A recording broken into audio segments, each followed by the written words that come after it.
Eh bien, salut Xavier! Eh ben, salut Guilain, et puis bonjour à tous. Aujourd'hui, on vous parle des plantes bio-indicatrices. Parce que moi, c'est vraiment un sujet qui me tient très à cœur. Et c'est grâce aux travaux de Gérard Ducerf, on vous présentera son bouquin, un de ses bouquins tout à l'heure, que je me suis vraiment passionné pour ce sujet-là. Alors, les plantes bio-indicatrices, qu'est-ce que c'est en fait? Ben voilà, vous les semez dans votre potager.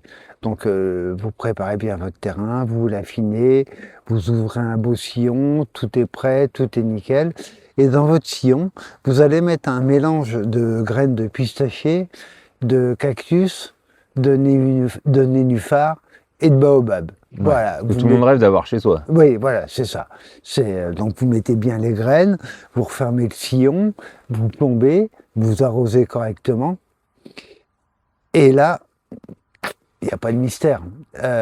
Sur les 4 espèces que vous aviez semées, pas une ne germe. Bah, normal, vous me direz, c'est pas leur sol, pas leur climat. Donc on n'est pas surpris. Par contre, ça ne veut pas dire que rien ne germe. Quand on fait ça, il y a des plantes qui germent. Et normal, c'est leur sol, c'est leur climat. Eh bien, les plantes bioindicatrices, c'est ça. C'est celles qui révèlent votre sol et votre climat. Donc en fait, c'est l'observation des semis spontanés, des germinations spontanées, des adventices, on va dire, qui permet de savoir à peu près où on est. Ce qui est génial avec les plantes bioindicatrices, c'est que c'est pas comme une analyse de sol. L'analyse de sol, elle est très ponctuelle. Elle correspond vraiment à un endroit de prélèvement. L'analyse de sol, elle est chère. En plus, et l'analyse de sol, ce qui explique que ça m'énerve, c'est que moi je suis incapable de la lire, je comprends rien. Donc, par contre, les plantes bioindicatrices, c'est vraiment une grande tendance générale et ça me permet de savoir un peu où on est. Là, l'année prochaine, ici, il y a des courges et donc je regarde un petit peu ce qui sort et je vois beaucoup de Véronique et un petit peu de mouron La blanc. Véronique, c'est ces petites fleurs bleues là, c'est Voilà, ça? c'est ça. Et donc, Le mouron, il est où le mouron? Le il, fameux, le mouron des oiseaux. il est... Non, pas là. Il est là. Ok. Et donc, ce que je sais, c'est que la Véronique, c'est une plante nitrophile, donc qui aime l'azote. Donc là, elle m'indique que je suis légèrement excédentaire en azote. Ce qui est très très bon, c'est d'avoir du mouron blanc. Le mouron, c'est une des rares plantes qui indique un sol en équilibre. Donc ça veut dire que là, j'ai un peu de mouron. Je suis une dominante de Véronique. Donc en fait, je suis un petit peu asphyxié. Ça, c'est le signe de la Véronique, et excédentaire en azote. Elle est nitrophile. Alors que le mouron m'indique un sol en équilibre. Ce que j'aimerais, c'est vraiment avoir ce sol en équilibre et avoir un tapis en fait de mouron. Ça, ce serait vraiment Là, c'est génial. vraiment le top du Ah top ouais, du ce serait raffinement excellent. ultime. Ouais, ce serait excellent. Donc ça veut dire que je vais ramener une matière qui va consommer un petit peu l'excédent d'azote. On a parlé du BRF.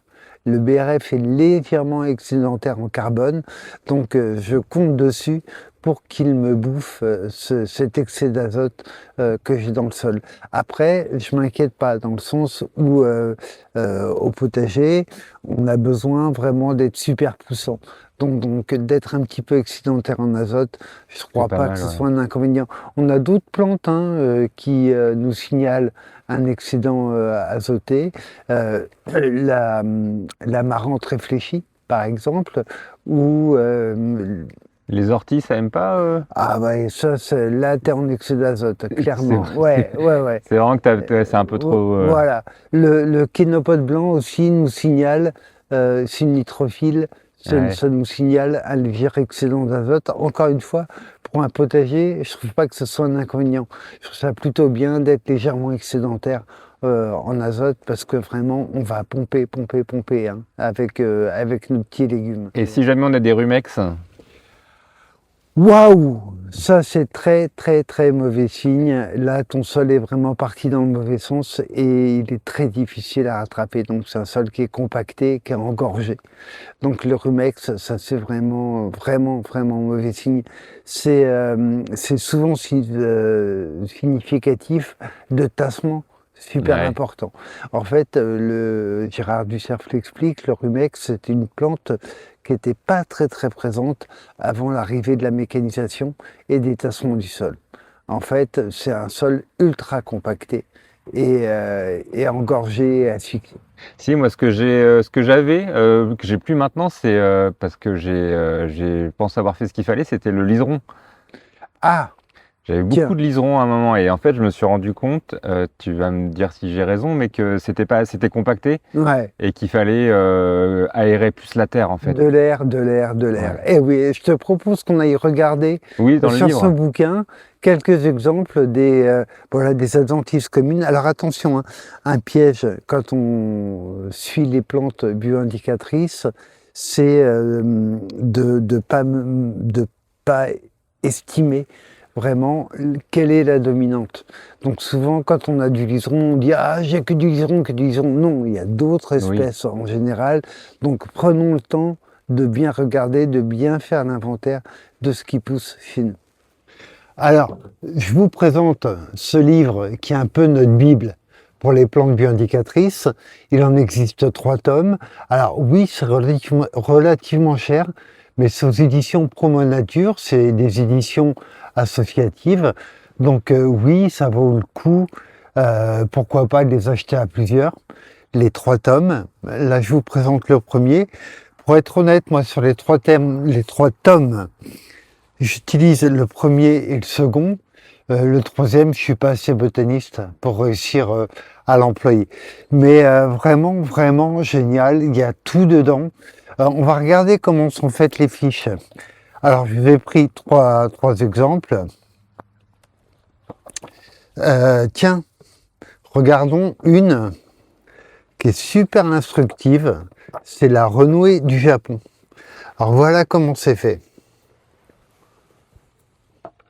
Vous avez toujours une description de la plante, son biotope primaire, son biotope secondaire, les caractères indicateurs. Alors par exemple, renouée du Japon, pollution des sols aux métaux lourds, particulièrement l'aluminium.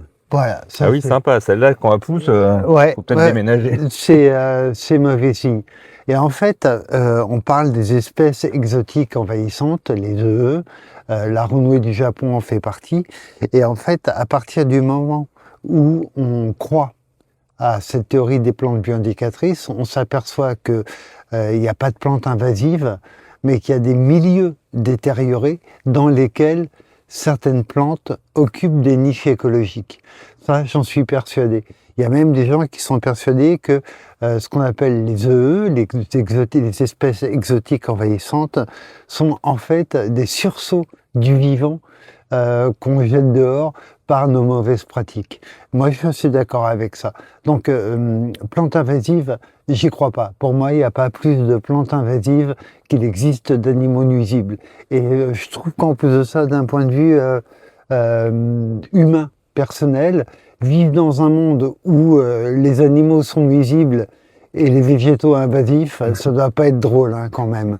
Donc voilà, j'aime bien rappeler qu'il y a une espèce de poisson qui a été jugée invasive aussi pendant longtemps et on lui a fait la chasse et on recommandait de laisser mourir sur le bord des berges si on empêchait. C'est jusqu'en 1984. C'est l'anguille. L'anguille, on était persuadé que c'est elle qui occupait le milieu et qui faisait dégager tous les autres poissons. En fait, non, le milieu était pollué et elle était la dernière à résister à la pollution.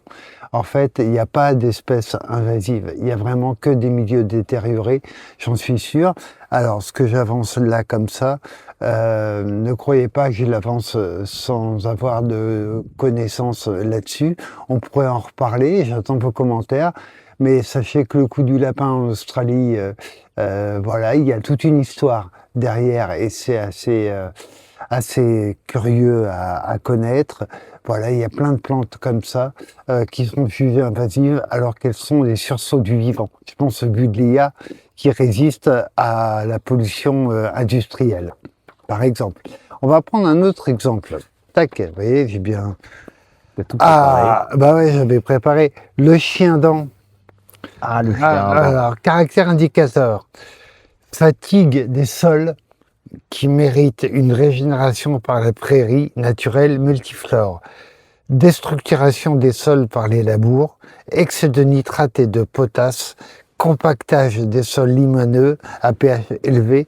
Fort contraste hydrique. Voilà, donc en fait, quand on a du chien dent, ben, ça signifie que souvent notre sol est compacté, qu'il y a des moments où il est plein de flotte, des moments où il est sec, et donc ça demande à être décompacté et régénéré. Et enfin, moi j'avais repéré, tu m'en as parlé tout à l'heure, parce que vraiment c'est le cauchemar du jardinier, Le liseron. le liseron, caractère indicateur. Saturation par de l'azote d'origine organique ou de synthèse, excès de matière organique ou de nitrate d'ammonium, compactage des sols. Le liseron est une espèce surtout nitratophile, c'est-à-dire qu'il aime l'azote des sols compactés. Donc voilà, si on veut je disais nitrophile, c'est nitratophile. Si on veut se débarrasser du liseron avant qu'il se débarrasse de nous, Ouais. décompactons. Oui, Parce parce que qu'on les plantes bioindicatrices, elles disent, elles parlent du milieu, mais c'est qu'elles elles font le boulot pour améliorer elles-mêmes en fait. Souvent, ouais, assez Le souvent. liseron, il pousse pour aérer le sol en fait. Voilà, pour faire la liaison entre les différents horizons. Donc voilà, on est bientôt en période de fête. Voilà Le beau cadeau. Ouais, un très très beau bouquin. Et vraiment, c'est assez passionnant de s'intéresser à ces plantes bioindicatrices. Et ben merci Xavier. Eh ben, c'était avec plaisir. À bientôt. À bientôt.